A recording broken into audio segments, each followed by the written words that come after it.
Managing schemas is going to be one of those things that you'll have to get used to. It's a new concept, it's a new idea. And the good news is at first you really don't have to manage these things. That'll shock some people to hear that. But notice I'm going to expand my sales database, and then I will expand the security folder, and then you'll notice there's a schemas folder.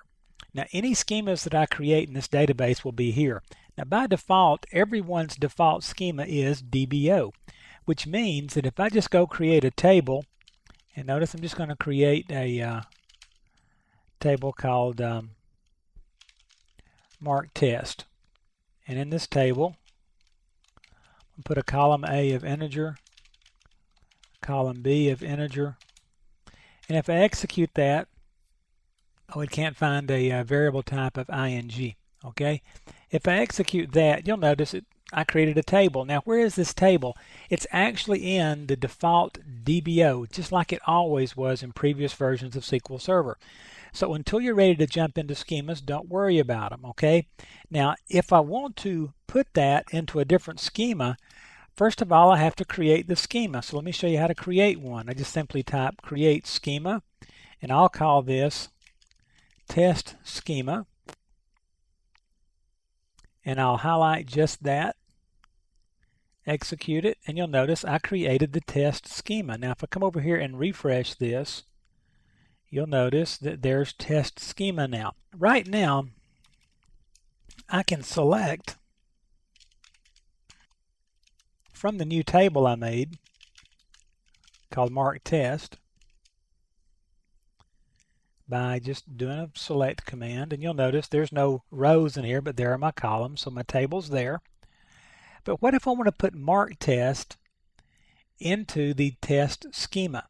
Well, what I'll need to do is, notice, alter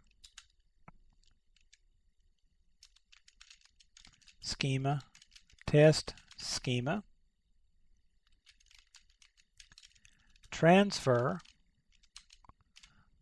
mark test. Execute that.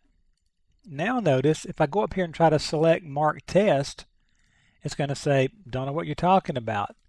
Now I've got to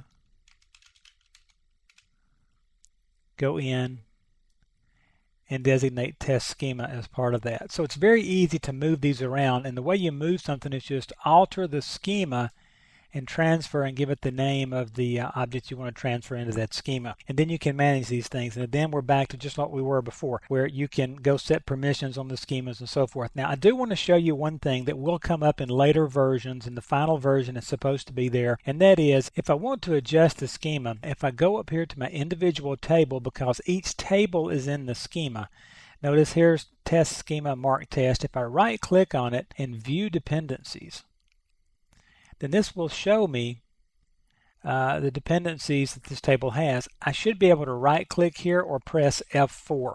This is something that's not functional in the CTP version. It's supposed to be functional in the final version.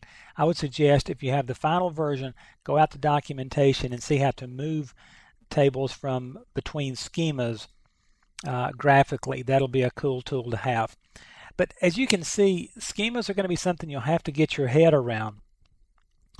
They can be a little bit confusing at first if you've not worked with namespaces, but it doesn't take but about 10 minutes and you've got it.